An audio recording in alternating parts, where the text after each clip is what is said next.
안녕하세요. 마스터 소믈리에 전성환입니다.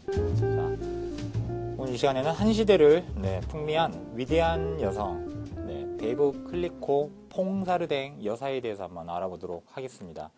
자, 베브 클리코 여사는 실제로 그 라 그랑드 담이라는, 즉 위대한 여성이라는 칭호를 받는 프랑스 와인 산업의 하나의 판로를 개척한 굉장히 좀 획기적인 기술을 개발한 여사이기도 하지만은 실질적으로도 예술 작품이라든지 특히나 그림에 일가견이 있었던 여성이기도 합니다. 자, 그러면은 이 라그랑드 담이라는 칭호를 받게 된 배경에는 어떠한 그 혁혁한 공이 있었는지 한번 알아보도록 하겠습니다. 자, 포스터를 보면은 이제 아시는 분들은 아시겠지만은 이게 이제 바로 1942년도에 개봉했던 영화 카사블랑카라는 제목의 영화입니다. 굉장히 명작이죠. 이 당시에 그 오드리 헵번이 주연했던 영화 로마의 휴일도 있었고요. 그리고 비비안 리의 애수라는 영화도 있었고요.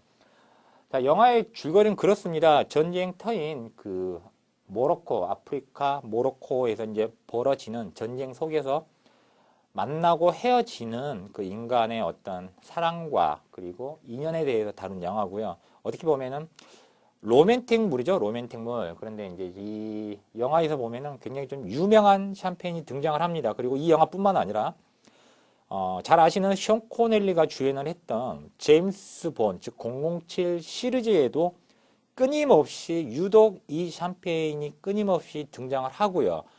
현재 현존하는 프랑스 샴페인 중에서 가장 인지도가 높은 샴페인이라고 할 수가 있습니다.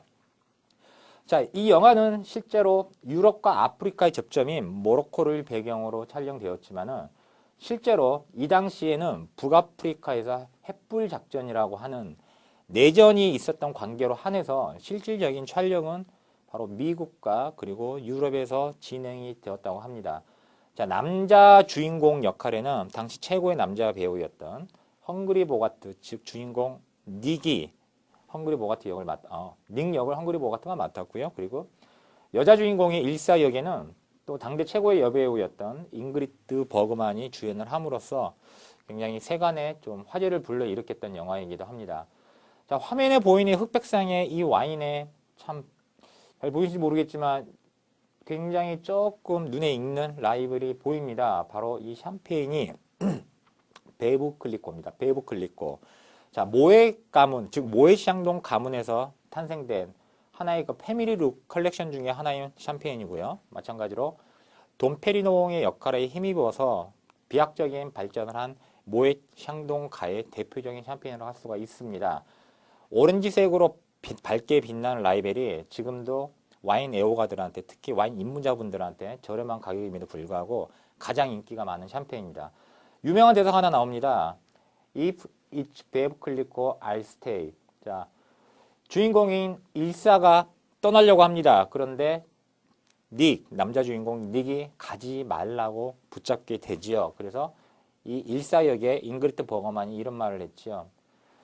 If Bev Clicquot, I'll stay. 만약에 베브 클리코라면은 남겠습니다. 남겠어요. 이 말을 했죠. 자, 이 남자가 그 전에 이 말을 했었겠죠. 가지 말고 나랑 샴페인 와인을 한 잔 더 하면 어떻겠느냐 이 말을 했겠죠. 그러자 남자 주인공 닉이 화답을 하죠. He's looking at you, kid. 좀 느끼한 말입니다. 당신 눈동자의 건배를, 이 명대사로 하나요. 굉장히 여성들한테 폭발적인 반응을 일으켰죠. 바로 이 닉의 한마디가. 자, 도대체 이 샴페인은 어떤 이런 맛과 풍미가 있길래 이런 그 장면에서, 그러니까 이런 명화에서 이렇게까지 등장을 해서 인구의 회자가 되는지 알아보도록 하겠습니다. 자, 먼저 이 와인을 만든 배경에는 라 그랑드 담이라고 호칭을 받는 베브 클리코 여사를 절대 빼놓을 수가 없습니다. 자, 1775년 최초의 로제 샴페인을 제조를 했습니다. 로제 샴페인은 쌍파뉴 지역에서 생산되는 포도 품종 중에서 피노누아, 그리고 피노무니에, 그리고 샤르도네 세 가지 품종 중에서 샤르도네와 그리고 나머지 두 가지 품종인 피노 누아, 피노 무니에 그 레드와인 품종을 같이 적절한 혼합률로 블렌딩해서 산생된 게 바로 이 로제 샴페인입니다. 시아버지였던 필립 크리코가 운영을 했던 회사입니다. 그런데 친아들이 갑작스러운 병으로 인해서 죽게 됨으로써 며느리였던 베브 클리코 여사가 이 가업을 이어받게 됩니다. 그런데 이 당시에 샴페인은 샴페인 병과 코르크 마개는 이미 발견이 되고 비약적인 발전을 했지만은 문제는 샴페인 안에 들어있는 효모 찌꺼기를 제거하는 게 가장 큰 관점이었습니다. 그래서 이 며느리는 굉장한 비즈니스 수완을 하나 발휘하게 되죠. 누구나 쉽게 생각할 수는 있지만은 발상의 전환이 세상을 바꾼다는 말이 있듯이 한번 도전해 보기로 하고 만들어낸 게 바로 이 파피트르라고 하는 구멍이 뚫린 나무판입니다.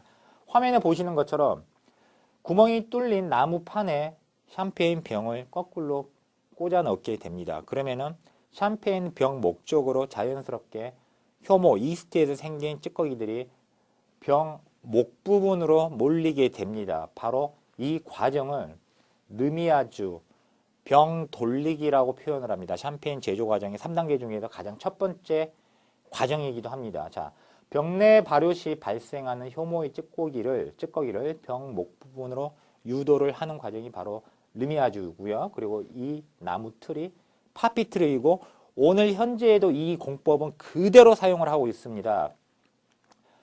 자, 그렇다면 병 목 부분으로 모인 이 찌꺼기는 어떻게 해야 될까요? 당연히 빼내야 되겠죠. 하지만 문제는 찌꺼기도 액체 상태로 되어 있기 때문에 깔끔하게 꺼내기가 굉장히 난감할 수밖에 없습니다. 그래서 데코르주망, 즉 영하 20도의 차가운 소금물을 병 목 부분에 주입을 시키게 됩니다. 그러면은 당연히 이 안에 있는 병 목 부분의 찌꺼기가 액체에서 고체 상태로 변하게 되면서 와인이 고체 상태가 되는 거죠. 그런데 문제는 소량의 소금물이 들어가기 때문에 전반적으로 와인병이 언다기보다는 병 목 부분만 허옇게 서리가 설면서 이 부분